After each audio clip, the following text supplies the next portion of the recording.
mantra. Jaya Shri Krishna Chaitanya Prabhu Nityananda Sri Advaita Gadadhar Shivasari Gaur Bhakta Vrinda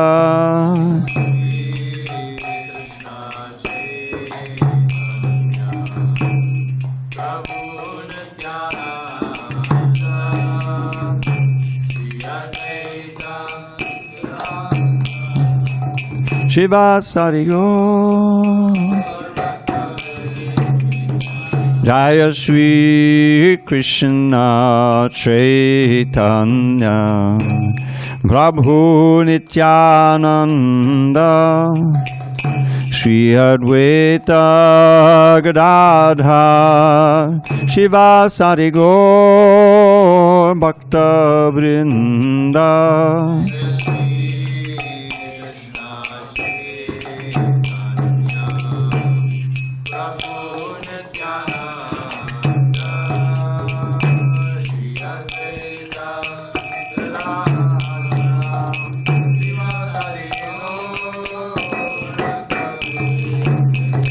Jaya Shri Krishna Chaitanya Prabhu Nityananda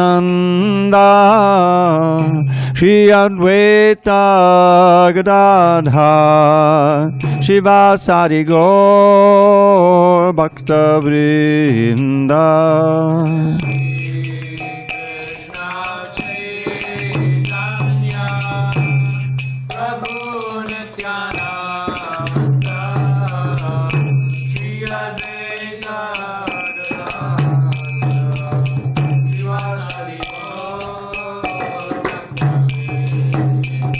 Jaya Shri Krishna Chaitanya Prabhu Nityananda Sri Advaita Gadadhar Shiva Sari Gaur Bhakta Vrinda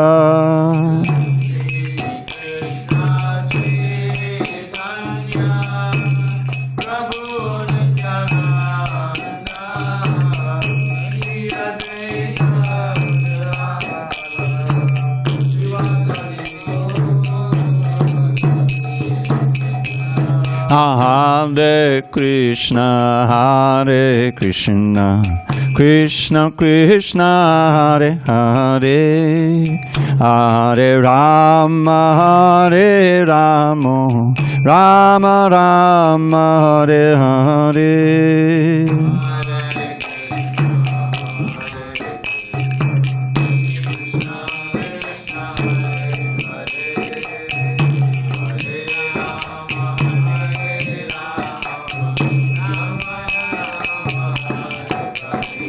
Hare Krishna, Hare Krishna, Krishna Krishna, Hare Hare, Hare Rama, Hare Rama, Rama Rama, Hare Hare.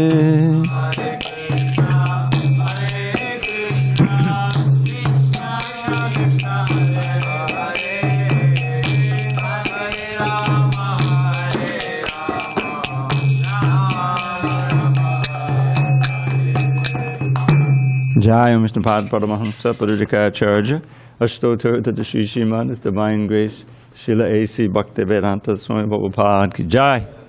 ISKCON BBD Founder Acharya Srila Prabhupada Ki Jai. Jai Om Vishnu Pad Paramahamsa Parajika Acharya Ashtotar to the Sri Srimad, His Divine Grace Srila Bhakti Siddhanta Saraswati Thakur Ki Jai. Ananta Koti Vaishnavindi Ki Jai. Namacharya Srila Haridas Thakur Ki Jai. Sri Advaita Acharya Ki Jai. The glorious appearance day of Sri Advaita Acharya Ki Jai. Samaveda Bhaktivinoda Ki Jai. Thank you. All glories to the assembled devotees. All glories to the assembled devotees. All glories to the assembled devotees. So, we will chant this wonderful verse from the beginning of the Adi Leela, Chaitanya Charitamrita, the Mangalacharan, in which Sri Advaita Acharya is glorified. Om Namo Bhagavate Vasudevaya. Om Namo Bhagavate Vasudevaya. Om Namo Bhagavate Vasudevaya. On this 27th day of January, 2023 in San Diego, we're reading from Sri Chaitanya Charitamrita, Adi Lila, Chapter 1, verse 13, in glorification of Sri Advaita Acharya, which is his appearance day today. Advaitam Harinadvaitad Acharyam Bhakti Shanksanat Bhaktavataram Ishamtam Advaitacharyam Ashraye Advaitam Harinadvaitad Acharyam Bhakti Shanksanat Bhaktavataram Ishamtam Advaitacharyam Ashraye Advaitam Harinadvaitad Acharyam Bhakti Shanksanat Bhaktavataram Ishamtam Advaitacharyam Ashraye. Chant. Advaitam Harinadvaitad Advaitam Harinadvaitad Acharyam Bhakti Samsanat Acharyam Bhakti Samsanat Bhaktavataram Ishamtam Bhaktavataram Ishamtam Advaitacharyam Ashraye Advaitacharyam Ashraye. Advaitam Harinadvaitad Advaitam Harinadvaitad Acharyam Bhakti Samsanat Acharyam Bhakti Shanksanat Bhaktavataram Ishamtam Advaitacharyam Ashraye. Advaitam Harinadvaitad Acharyam Bhakti Shanksanat Bhaktavataram Ishamtam Advaitacharyam Ashraye. Rasika. Advaitam Harinadvaitad Yam Bhakti Shanksanat Bhaktavataram Ishamtam Advaitacharyam Ashraye. Advaitam Harinadvaitad Acharyam Bhakti Shanksanat Bhaktavataram Ishamtam Advaitacharyam Ashraye. Advaitam Harinadvaitad Acharyam Bhakti Shanksanat Bhaktavataram Ishamtam Advaitacharyam Ashraye. Advaitam, known as Advaita. Harina, with Lord Hari. Advaitat, from being non-different. Acharyam, known as Acharya. Bhakti Shanksanat, from the propagation of devotional service to Sri Krishna. Bhakta Avataram, the incarnation as a devotee. Isham, to the Supreme Lord. Tam, to him. Advaita Acharyam, to Advaita Acharya. Ashraye, I surrender. Translation. Because he is non-different from Hari, the Supreme Lord, he is called Advaita. And because he propagates the cult of devotion, he is called Acharya. He is the Lord and the incarnation of the Lord's devotee. Therefore, I take shelter of him. And just one note on Srila Prabhupada's language. When he uses the word cult, he means culture. He propagates the culture of devotion, not the modern understanding. Okay, so we're going to read some pastimes of Advaita Acharya.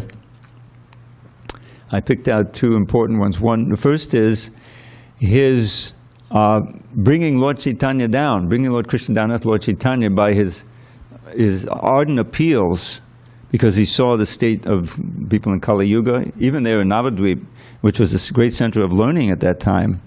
There were many impersonalists and materialists and karmakandis and so forth.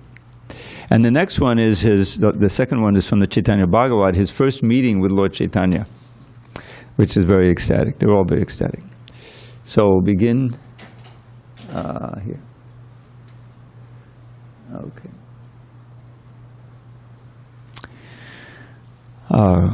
Okay. This is beginning in chapter 3 of Adi Lila, beginning in text 92. Advaita Acharya Goswami is an incarnation of the Lord as a devotee. His loud calling was the cause for Krishna's incarnation. Now this word Goswami, of course, he was a householder, but the word is Goshai, which is often used for exalted devotee who's on the level of the Goswamis, but it's in this case he was a householder. So don't. Whenever Sri Krishna desires to manifest his incarnation on earth, first he creates the incarnations of his respectable predecessors. Thus respectable personalities such as his father, mother, and spiritual master all take birth on earth first. Madhavendra Puri, Ishwara Puri, Srimati Shachi Mata, and Srila Jagannath Mishra all appeared with Sri Advaita Acharya. Advaita Acharya having appeared, he found the world devoid of devotional service to Sri Krishna because people were engrossed in material affairs. Everyone was engaged in material enjoyment, whether sinfully or virtuously. No one was interested in the transcendental service of the Lord, which can give total relief from the repetition of birth and death. Adi 3:97. Seeing the activities of the world, the Acharya felt compassion and began to ponder how he could act for the people's benefit. Advaita Acharya thought, if Sri Krishna were to appear as an incarnation, he himself could preach devotion by his personal example. In this age of Kali, there's no religion other than the chanting of the holy name of the Lord. But how in this age will the Lord appear as an incarnation? I shall worship Krishna in a purified state of mind. I shall constantly petition him in humility. My name is Advaita. My name, Advaita, will be fitting if I am able to induce Krishna to inaugurate the movement of the chanting of the holy name. While he was thinking about how to propitiate Krishna by worship, the following verse came to his mind. Tulsi dalamatrena jalasya chulukena va vikrinite swamatmanam bhaktebhyo bhaktavatsalaha. This is a verse from the Gautamiya Tantra. Sri Krishna, who is very affectionate toward his devotees, sells himself to a devotee who offers him merely a tulsi leaf and a palmful of water. Advaita Acharya considered the meaning of the verse in this way. Not finding any way to repay the debt he owes to one who offers him a tulsi leaf and water, Lord Krishna thinks, there is no wealth in my possession that is equal to a tulsi leaf and water. Maybe you'll appreciate tulsi leaves a little more. Thus the Lord liquidates the debt by offering himself to the devotee. Considering in this way, the Acharya began worshipping the Lord. Thinking of the lotus feet of Sri Krishna, he constantly offered tulsi buds in water from the Ganges. He appealed to Sri Krishna with loud calls and thus made it possible for Krishna to appear. Now this word hunkar is in this verse. And hunkar is characteristic of Advaita Acharya. Loud calling out, like it's often like bursting through the barriers of the universe. Really, really loud, you know. So, and thus he made possible for Krishna to appear. Therefore, the principal reason for Sri Chaitanya's descent is this appeal by Advaita Acharya. The Lord, the protector of religion, appears by the desire of his devotee. And then there's this verse from the Bhagavatam. Tvam bhakti yoga padibhava tarit saroja aseshu tekshata pato nononata pungsam yadjandiyata hudugaya vabhava yanti tadantan vapupanayase sadanugrahaya. It's a verse by Lord Brahma. It's a famous verse. "O my Lord, you always dwell in the vision and hearing of your pure devotees. You also live in their lotus-like hearts, which are purified by devotional service. O my Lord, who are glorified by exalted prayers, you show special favor to your devotees by manifesting yourself in the eternal forms in which they welcome you." The essence of the meaning of this verse is that Lord Krishna appears in all his innumerable eternal forms because of the desires of his pure devotees. Thus, I have surely determined the meaning of the fourth verse. Lord Gauranga, Lord Caitanya, appeared as an incarnation to preach unalloyed love of God. So, we have a lot to thank Advaita Acharya for bringing Lord Caitanya down. And then when he appeared, it wasn't immediately obvious that Krishna had appeared. It was clear to some. In fact, Lord Chaitanya's wife went and offered to the newborn baby of Mother Shachi. And she saw the effulgence in gold, and she recognized that this was an incarnation. And is wonderful description. But at that time, Advaita Acharya didn't go, and it was some time later that he realized that his Lord had appeared, and he went from Shantipur to Navadvip. So I'm going to read that. It's in the Chaitanya Bhagavat. It's a wonderful pastime. So this is Lord Caitanya is in Navadvip, and he's engaging in his Sankirtan movement there amongst all the devotees, and especially Srivas Thakur. So, but he wanted Advaita Acharya to come from Shantipur and join the Sankirtan party and do everything. So one day Mahaprabhu, this is Madhya Kanda. The Chaitanya Bhagavat is divided into kandas, and the Chaitanya Charitamrita into leelas. So this is Madhya Kanda 6, 7. What is kanda? Kanda just means a part. It's just like a chapter. One day, Mahaprabhu, in the mood of the Supreme Lord, lovingly instructed Ramai. Ramai is the younger brother of Srivas Thakur. Ramai, go to the house of Advaita and inform him that I have manifested. Tell him that the Lord he worshipped for so long, the Lord he cried for, the Lord he fasted for, that Lord has now manifest. And then it reminded me, just to reiterate, this is a half-day fast, and hopefully we can all meet at 12 a.m. and 12 noon and have a nice kirtan for the noon arti, and then have prasad. Tell him the Lord that he wished for so long, the Lord he cried for, the Lord he fasted for, that Lord is now manifest. He has appeared in order to distribute devotional service. He should come immediately to join him. Also secretly inform him about Nityananda's arrival and whatever else you have seen. Tell him to quickly come here with his wife and articles for my worship. Being ordered by the Lord, Ramai, the youngest brother of Srivas Thakur, remembered Lord Hari and immediately left. So there's some distance between Navadvip and Shantipur, where Advaita resided. Ramai was overwhelmed in ecstasy and didn't know which way he was going. Simply by the order of Sri Caitanya, he arrived at his destination.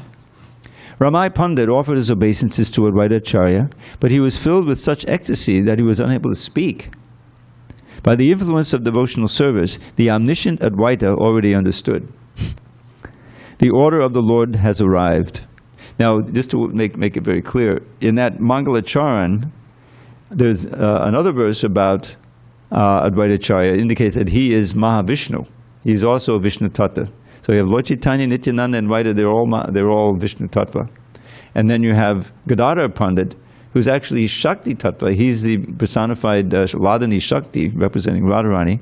And Srivas Thakur, who is the incarnation of Narada Muni. And he's the incarnation of a pure devotee. Okay. On seeing Ramai, he smiled and said, I guess you have come here to take me. With folded hands, Ramai Pandit said, you know everything. Please come immediately. Acharya Gosai became overwhelmed in ecstasy. He didn't know anything. He even forgot his own body. Who can understand the grave characteristics of Advaita? Although he knows everything, he acts like an ordinary person. Where is it stated? This is a quote. Where is it stated that the Supreme Lord advents among the human beings? In which scripture is it said that the Lord would incarnate in Nadia? He's speaking now, Advaita is speaking to Ramai. Your brother Srinivas knows everything about my devotional service, renunciation, and spiritual knowledge. Ramai was fully aware of Advaita's characteristics, so he did not reply but smiled to himself. Such are the unfathomable characteristics of Advaita. They are auspicious for the devotees and impediments for the miscreants. Advaita further said, O Ramai Pandit, tell me, what is the reason for your sudden arrival? When Ramai Pandit understood that Advaita Acharya had become peaceful, he cried and spoke to him as follows. The Lord you worshipped for so long, the Lord you cried for, the Lord who you fasted for, that Lord has now manifest. He has come in order to distribute devotional service. He has ordered you to join him. Take the 6 appropriate ingredients for worshipping him. The Lord has ordered you to come with your wife. Nityananda Swarup has arrived. He is the Lord's second body and your life and soul. You know him very well. What can I tell you? If I am fortunate enough, I will see you all together. As soon as Advaita heard this from the mouth of Ramai, he raised his hands and began to cry. As he cried, he fell unconscious to the ground in ecstasy. On seeing this, everyone there was astonished. After a while, he regained his external consciousness and roared loudly, Hunkar. He repeatedly exclaimed, I have brought my Lord! I have brought my Lord! Prabhu Apanara, Ali Noon Bale, Prabhu Apanara. That's I have brought my Lord. Because of me, the Lord has come from Vaikuntha. Speaking in this way, he rolled on the ground and cried. On hearing about the appearance of the Lord, Advaita's chaste wife, the mother of the universe, cried in happiness. Her name is Sati. Although Achyutananda, the son of Advaita, was only a small child, he also cried incessantly. Advaita, along with his wife and son, all cried. All the servants surrounding them also cried. No one was aware of who cried where, as Advaita's entire household became filled with love of Krishna. Although Advaita tried to compose himself, he was unable to do so. His body continually rocked back and forth in ecstatic love of God. He said to Ramai, What did the Lord tell me?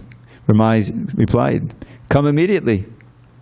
Advaita Prabhu said, O Ramai Pandit, listen, if he acts like my Lord, then I will have faith in him. If he displays his opulence to me and places his lotus feet on my head, then I will recognize him as the Lord of my life. I swear this is the truth. Ramai said, O Prabhu, what can I say? If I am fortunate, I will see this with my own eyes. Whatever you desire is also his desire. In fact, the Lord has incarnated because of you. Advaita Prabhu was pleased to hear Ramai's statement. He then began to make arrangements for the auspicious journey. He said to his wife, quickly get ready. Take the... Oh, God. Oh, Krishna. Okay. Sorry about that. Quickly get ready. Take the ingredients for worship and let's go. Advaita's chaste wife knew the truth about Lord Caitanya. As I mentioned, she had visited when he was a little child and she recognized him. And I think she was the one who called him Nimai, gave him Nimai, the name. Born under a neem tree. Advaita's chaste wife knew the truth about Lord Caitanya. She gathered together sandalwood paste, flower garlands, incense, and cloth. She also took some of the Lord's favorite items like condensed milk, yogurt, cream, butter, camphor, and betel nuts. Advaita Prabhu, the incarnation of the Supreme Personality of Godhead, then departed with his wife. He forbade Ramai Pandit from informing the Lord about his arrival. So he's going to test him. He's going to hide and see if Lord Caitanya can tell that he arrived. So this is Advaita speaking to Ramai. Tell him, quote, Advaita Acharya has not come. Then I will see what my Lord has to say. I will secretly stay in the house of Nandan Acharya, but you tell him he has not come. Now those who know the Chaitanya Bhagavat, that's when Nityananda also hid out. That house of Nityananda, Nandan Acharya is just a stone's throw from Mayapur temple. You've been there? Lord Vishrambar, that's Lord Caitanya, Lord Vishrambar, who resides in the heart of everyone, understood Advaita's resolution. So they haven't even gone to Navadvip yet, but already Lord Caitanya knows. Knowing about the arrival of Advaita Acharya, the Lord went to the house of Srivas Pandit. Almost all of Lord Chaitanya's devotees gathered there by the will of the Lord. Everyone could understand that the Lord was absorbed in ecstasy. They all became anxious and stood there silently. Then Lord Tridasha Roy roared loudly and sat on the throne of Lord Vishnu. All right, in a little purport. The phrase Tridasha Roy refers to 3 more than 3 times 10, or 33, which consist of the 12 Adityas, 11 Rudras, the 8 Vasus, and the 2 Ashwini Kumaras. So he's the Lord of all of them. Okay.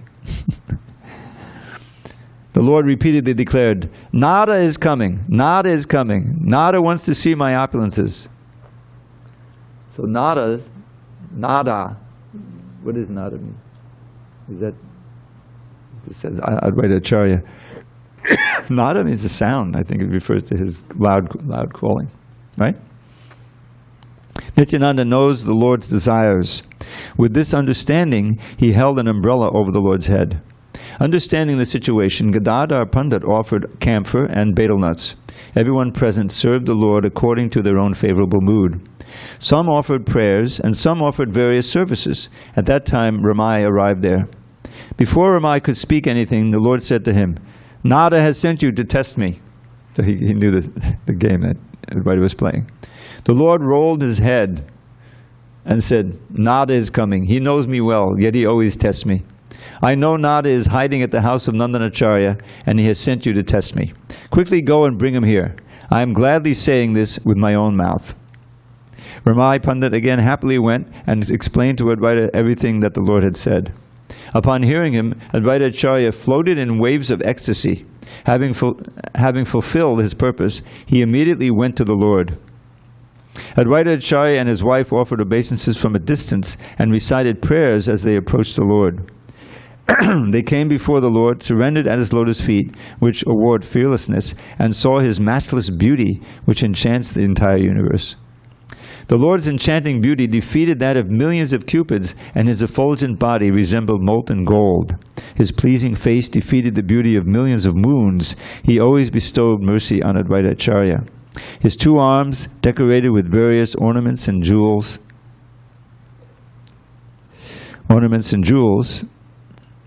resembled 2 golden pillars. His broad chest was decorated with the mark of Shivats and the Kaustubha gem. He wore earrings shaped like sharks and the Vaijayanti garland. His unlimited effulgence defeated that of millions of suns.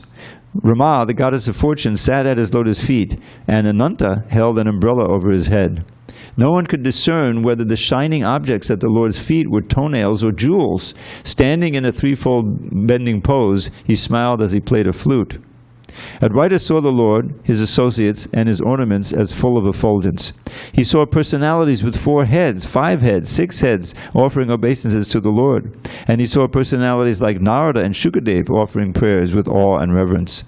He saw a beautiful woman resembling Ganga, sitting on a shark and offering obeisances to the Lord. Then he saw the 1,000-headed Ananta Shesha offering prayers to the Lord as the effulgent demigods watched on all sides. Advaita Acharya turned his head and saw thousands of demigods chanting the name of Krishna at the feet of the Lord. Those demigods that are meditated on at the time of worship were all seen surrounding the lotus feet of the Lord. Upon seeing those opulences, Advaita was struck with wonder and got up from his prostrated position. He saw great serpents with hundreds of hoods raise their arms while offering prayers to the Lord.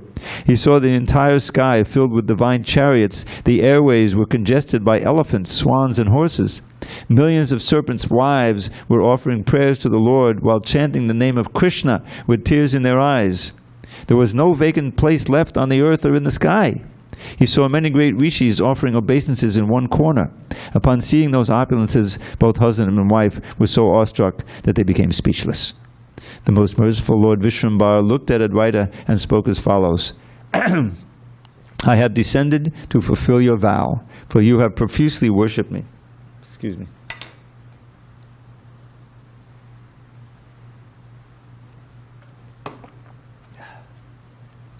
Hare Krishna. I was sleeping in the ocean of milk, but your loud cries broke my sleep. You could not tolerate the suffering of the living entities, so you have brought me to deliver them. All my associates that you saw surrounding me have already taken birth because of you. By your mercy, Vaishnavas that even personalities like Brahma desire to see will now be seen by everyone." On hearing the Lord's words, Advaita and his wife raised their arms and began to cry. "Today my life has become successful. Today all my desires have been fulfilled. Today my life and activities have become successful, for I have seen your lotus feet. The four Vedas only describe your glories, but cannot directly see you. Yet you have appeared because of me. I have no power outside of your causeless mercy. Who can deliver the living entities other than you?" While speaking in this way, Advaita Acharya floated in the ecstasy of love of God. The Lord then said, "Now arrange for my worship." Upon receiving the Lord's order, Advaita happily worshipped the lotus feet of Lord Caitanya with full attention.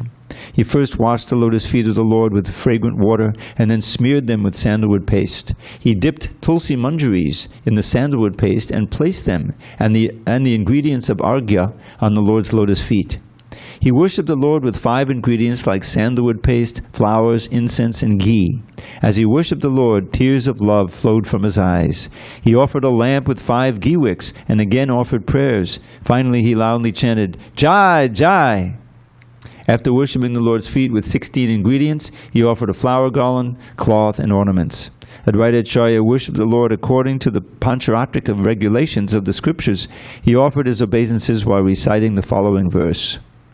Namo Brahmanya Devaya. We can all chant together. Who know it? Namo Brahmanya Devaya, Go Brahmana Hitaya Cha, Jagat Hitaya Krishnaya, Govindaya Namo Namaha. Let me offer my respectful obeisances unto Lord Krishna, who is the worshipable deity for all Brahminical men, who is the well-wisher of the cows and Brahmins, and who is always benefiting the whole world. I offer my repeated obeisances to the personality of Godhead, known as Krishna and Govinda. First, Advaita offered obeisances by reciting this verse, and then he offered prayers in accordance with various scriptures. All glories to Vishvambara, the life and soul of all living entities. All glories to Gaurachandra, the ocean of mercy. All glories to the Lord who makes the words of his devotees come true. All glories to Mahaprabhu, the supreme fountainhead of all incarnations. All glories to the Lord who is enchanted by the beauty of goddess Lakshmi, the daughter of the ocean. All glories to the Lord who is decorated with the mark of Srivats and the Kaustubha gem. All glories to him who introduces the chanting of the Hare Krishna Maha Mantra. All glories to him who enjoys the pastimes of accepting his own devotional service. Sorry. All glories to Mahaprabhu who lies on the bed of Ananta. All glories to the shelter of all living entities. You are Vishnu. This is Advaita giving all these prayers. You are Vishnu, you are Krishna, and you are Narayan. You are Matsya, you are Kurma, and you are eternal. O Lord, you are Varaha, and you are Vamana. You protect the Vedas in every millennium. You are the destroyer of the demoniac dynasties. You are the life of Sita, the bestower of boons to Guha, and the deliverer of Ahalya. As Nrsingadev, you incarnated to deliver Prahlad and kill Hiranyakashipu. Sorry, I'm having a little problem here.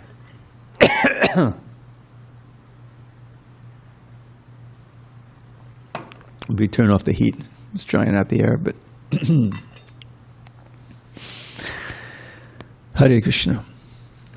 As Nrsingadev, you incarnated to deliver Prahlad and kill Hiranyakashipu. You are the crest jewel of all demigods and the best of the Brahmins. You accept various foodstuffs at Nilachala. The 4 Vedas wander from place to place in search of you. You have hidden from them by coming here, because this is all Advaita speaking.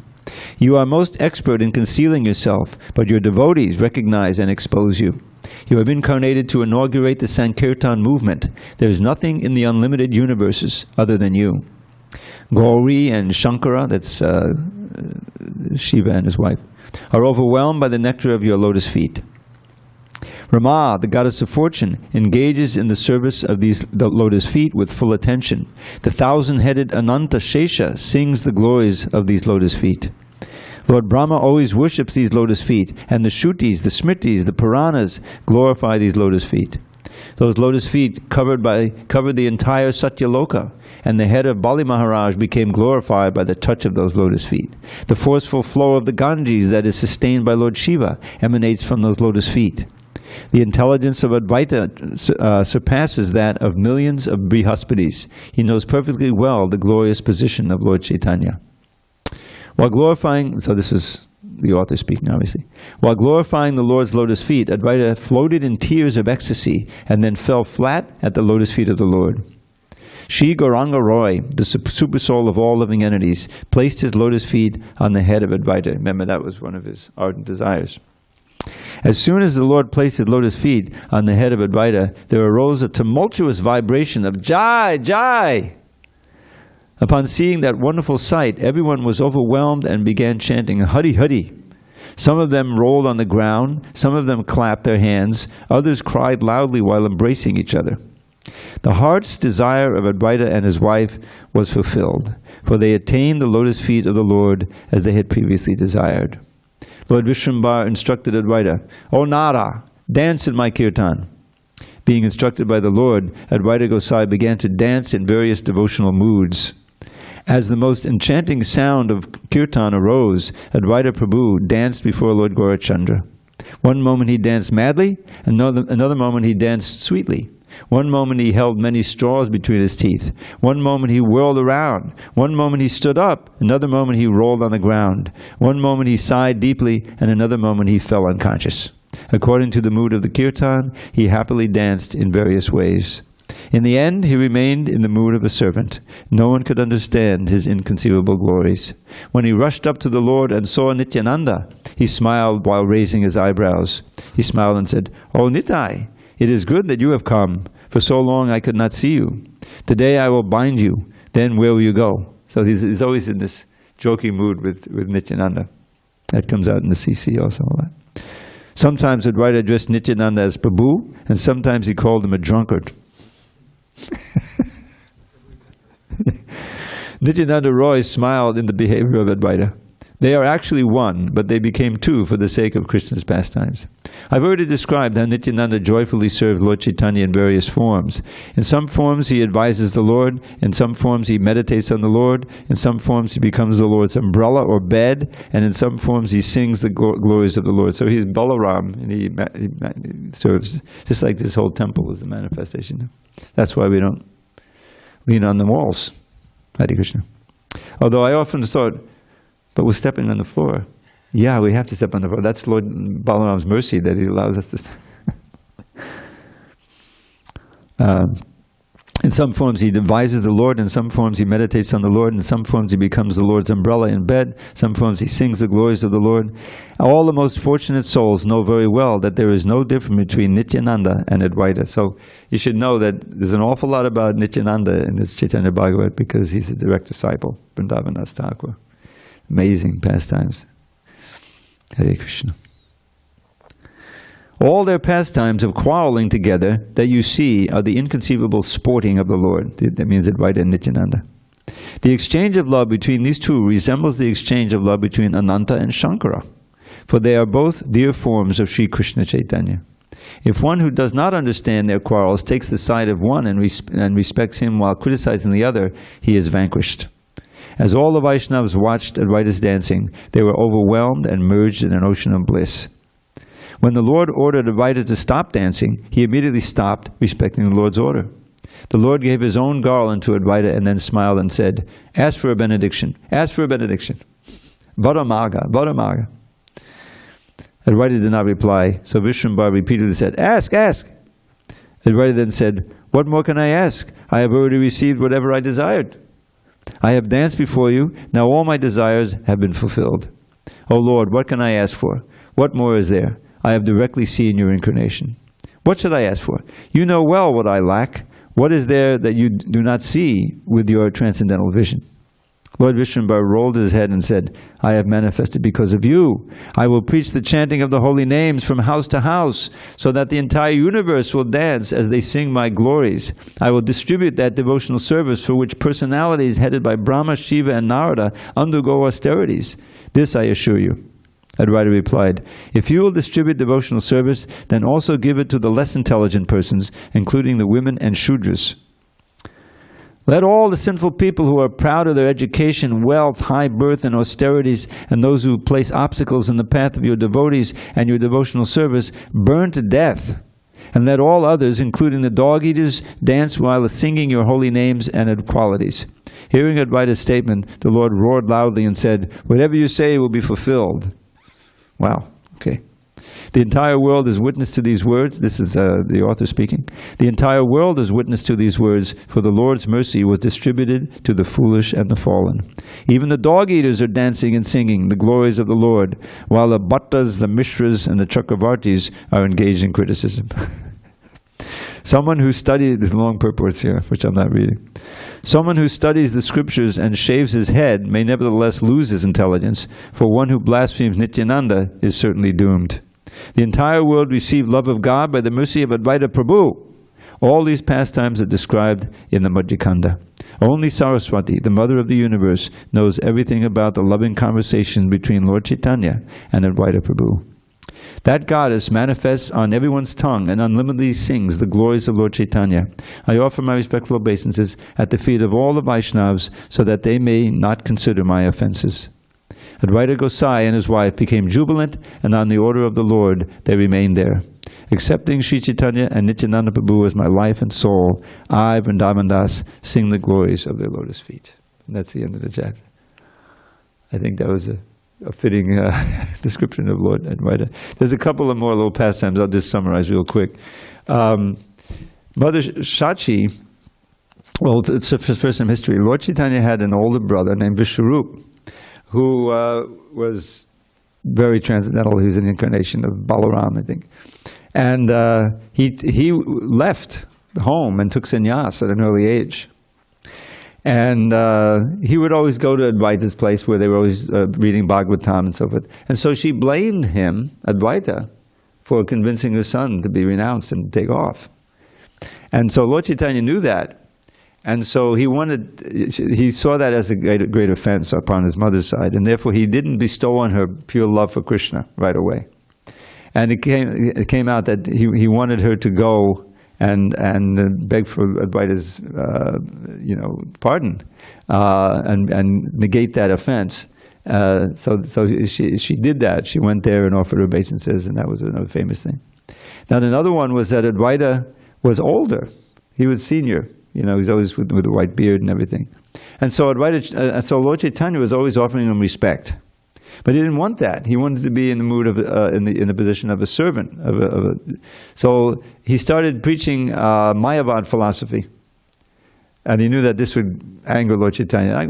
Lord Caitanya knew exactly what was in his mind. So he went there and he started beating him, actually striking him, and he went into ecstasy. Now at last I've attained my goal. Lord Caitanya is treating me as a menial servant.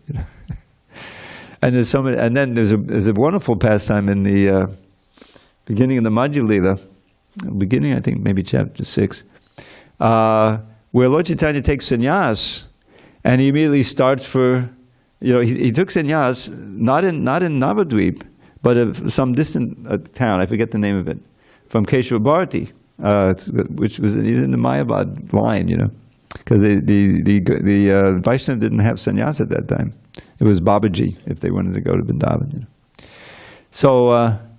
And then he started with Nityananda accompanying him to go to Vrindavan. Now I shall go to Vrindavan, I simply be absorbed.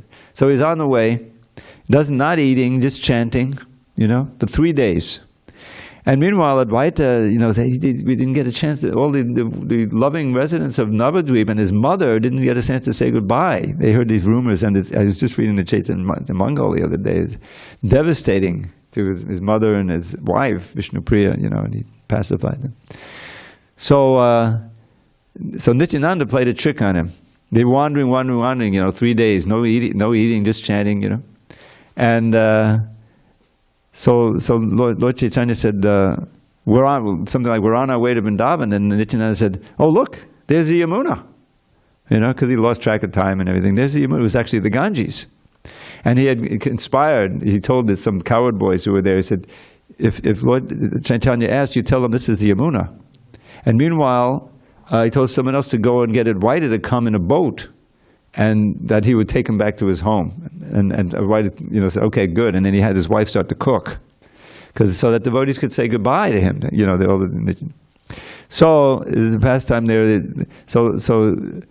When Nityananda told Lord Caitanya that this is the Yamuna, he offered obeisances. He offered a special prayer. So now I'm in Vrindavan. But then he saw Advaita coming in this rowboat and said, "How did you get to Vrindavan so quickly?" So he said, "This is." So Advaita said, he explained the whole thing. He said, "No, just take these fresh clothes," because he'd bathed, dry copen and everything, "and get on the boat and come with me to Shantipur. Your mother's there and everyone's there, So then there's this meeting, and his mother's, she sees him with his bald head, and there was a big shock. The hair was a big thing, shaving the hair. The barber, did you read that in the Chaitanya Bhagavat? The barber didn't want to cut his hair. He said, "Oh my God, take a razor to the Lord's head. I can't touch the Lord." So he had to be induced, and so that was a big shock, and she was crying. So he said, "Oh, mother, whatever you tell me to do, wherever you tell me to stay, I'll and he was ready to give up the sannyas, but she said, "Oh, that'll be a great dishonor, if he just stays here with me." Said, "Okay, stay in Jagannath Puri. It's close enough. I'll get news of you, and sometimes you'll come here, and I'll see you, and the devotees will go there, bring news of you like that," which is what actually happened eventually. So meanwhile, then there was a big festival. There was a lot of chanting and dancing, and she would cook. And a lot of devotees wanted to cook, and she begged them for this. "When will I see Lord Nimai again? Let me cook while he's here." So it was like a whole week, I think they stayed every day. It was a big festival, And finally he said, "Okay, now I'm leaving." And it was a big shock. Advaita was following him. He said, "Stop. If you can't keep your composure, then no one will." He sent him back, and off he went. Nityananda was still accompanying him, and also Mukunda. And I think it was Haridas was also there. So anyway, that's a wonderful pastime with Advaita Acharya. And when he brought the two Lords, Nityananda and Advaita, and Lord Caitanya, Nityananda and Chaitanya to his home, Nityananda, Lord Caitanya was in the mood. Just cook me a little lafra vyanjana, a little boiled vegetable and rice, because I'm a sannyasi now, So she had cooked up this incredible feast, which Krishna's Kavira describes in detail, because he was a great cook. All these amazing, big pile of chapatis soaked in ghee, many preps that we don't even know what they are. Actually, is one purport there where Prabhupada says, those who are writing the cookbooks for ISKCON should make note of these preparations, and I don't know if they ever did. Anyway, there's so many wonderful... And then finally, after, in the Antya Leela, when, the devotees would come, 20 years, they would all walk from Bengal to Puri for the Rath Yatra and stay with Lord Caitanya for 3 months of the rainy season, 3 or 4 months, and then go back. So that was going on. But then at one point, Advaita Acharya wrote a letter to Lord Caitanya, said nobody's even eating any rice anymore, and it was all a very cryptic letter. And it was those who were with Lord Caitanya saw a change in him, that he was even more ecstatic and more kind of wild in his behavior, and they understood that this was the signal that it's time he could depart now. So Advaita brought him, and then he gave him he said, "Okay, now everyone's chanting Hare Krishna. You have enough representatives. Rupa Goswami has written the books. In other words, the thing is established. So now you can depart." So we owe a lot to Advaita Acharya for bringing Lord Caitanya to the earth and starting the Hare Krishna movement, Gaudiya Vaishnavas.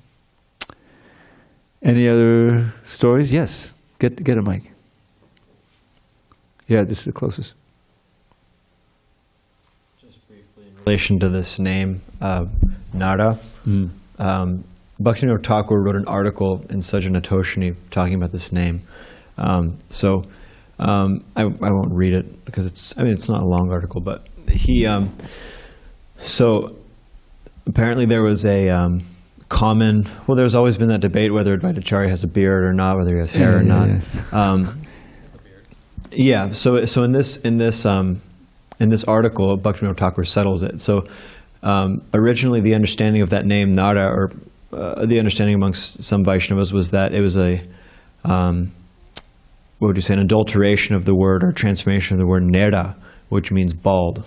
Oh. And so they were thinking that this is evidence that he's bald. But then Bhaktivinoda Thakur goes through he quotes Jiva Goswami, he quotes some other things, and he says that actually he does have hair. And he says, okay, well then what does the name actually mean? And then he brings up how Chaitanya Mahaprabhu, he would only refer to him as Nada when he was in a state of ecstasy.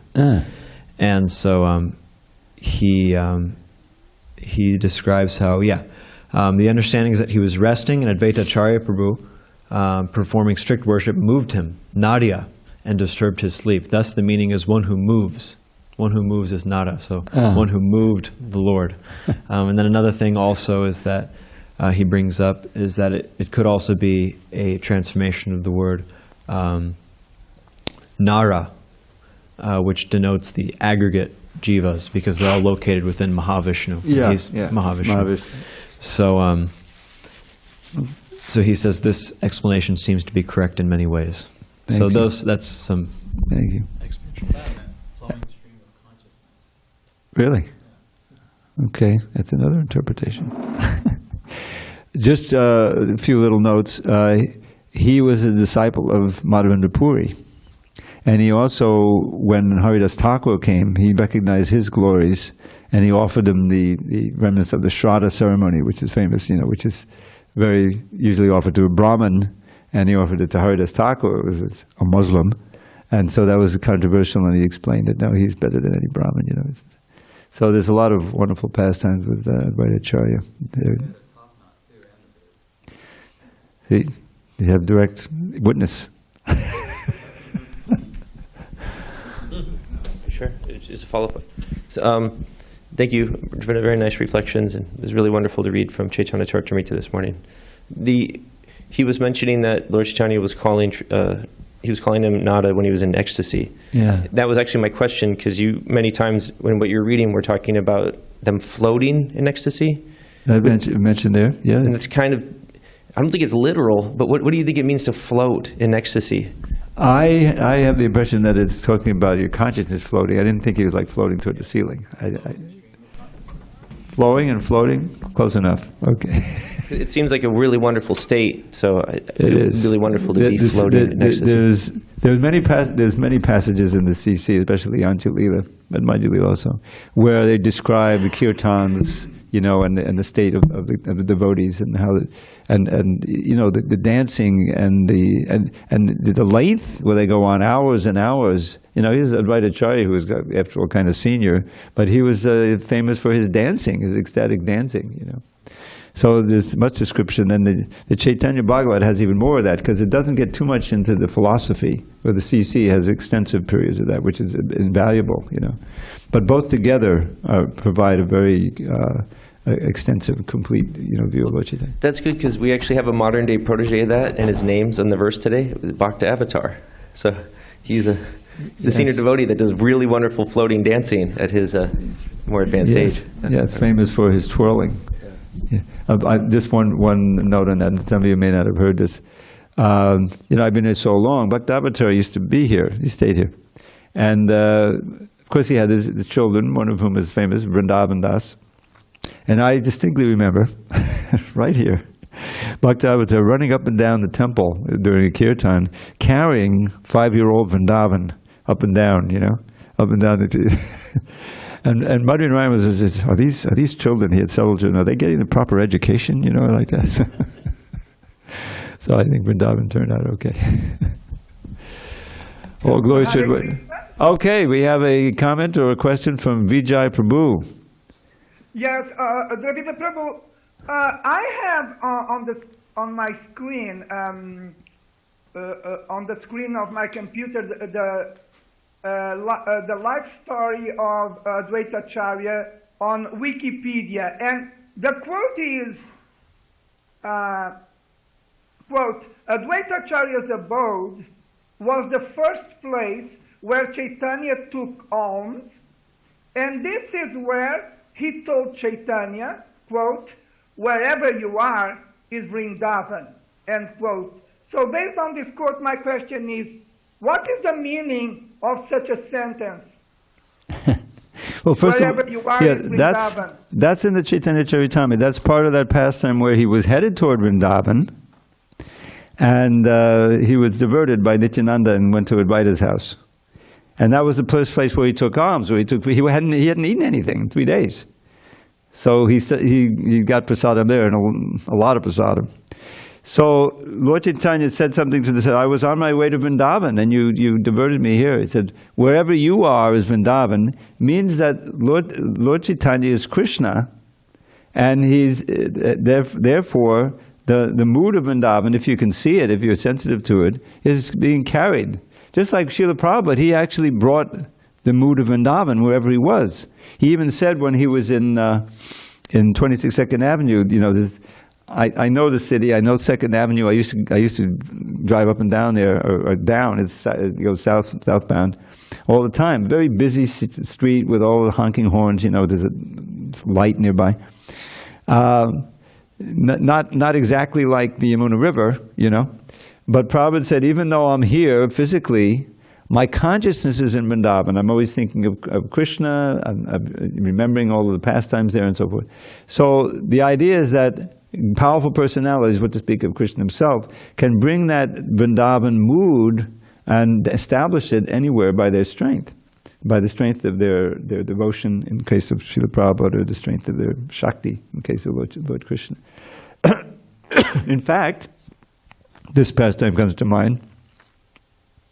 When Lord Krishna was in Dwarka, this is in the Lalita Madhava, a play by Rupa Goswami, companion to Dugdha Madhava. Lalita Madhava is about Krishna in Dwarka, but it's still about the Vrindavan Leela. Because Krishna was described, he was always thinking of the gopis. Just like they're always thinking of him, he's always thinking of them. He's separated from them.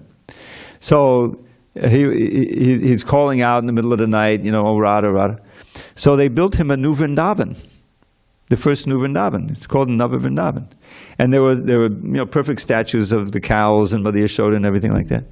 And Lord Krishna, in his ecstasy of remembering Vrindavan, he would talk to them. He was wondering why his mother isn't answering him and this and like that, you know. So that's a more graphic way in which Lord Krishna can bring Vrindavan. But don't forget, Lord Caitanya is Lord Krishna. And so by his kirtan, by his preaching, by the chanting, by the recitation of transcendental literature, you read the Antya Leela. It's interesting because so many instances of Lord Caitanya's ecstatic moods are described there. And oftentimes, he'll be reciting a verse from the Govinda Lilamrita, which was written several years, quite a few years after he had left the planet. So why is he writing it? Because that, and then he'll explain it, and then there'll be extrapolation. So he's describing the most intimate and ecstatic exchanges between Radha and Krishna and so forth. So that's the way the places are manifest. And what does Lord Krishna say? Naham Vaikunta, how's it called? Yoginamadi Yeshava. Naham Tishtami Vaikunte, Yoginamadi Yeshava, Yatra Gayanti Mudbhakta, Tattva Tishtami Narada. I'm not in Vaikunta. I'm not in the hearts of the yogis. But wherever my glories are wherever my devotees are chanting my glories, that's where I stay. So that Vrindavan is not just a physical place. It's also a state of consciousness. And that is established by the great acharyas, and what to speak of Krishna himself. That's the best I can do, Vijay. Yes, just a very quick follow-up question, burning question. Because you mentioned that Srila Prabhupada, while being in New York, he was simultaneously in Vrindavan.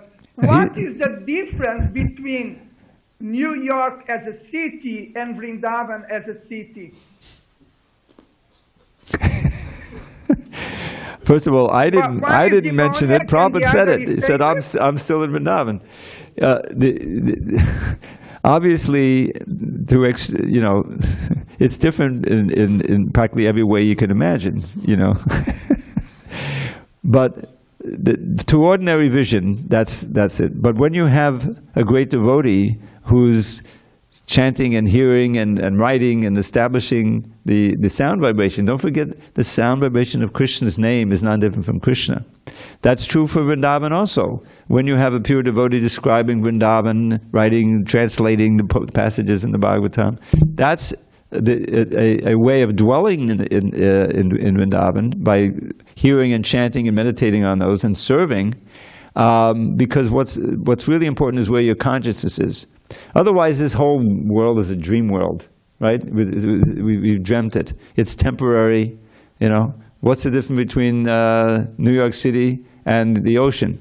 Well, there won't be any difference in a little while, you know. The ocean will just come in and the whole thing will dissolve. And so all of this temporary stuff is not really what's important. What's important is the eternal soul, Krishna, and Krishna's energies, and how he, out of his mercy, he manifests them for us so that we can also become attached and serve and go home back to Godhead.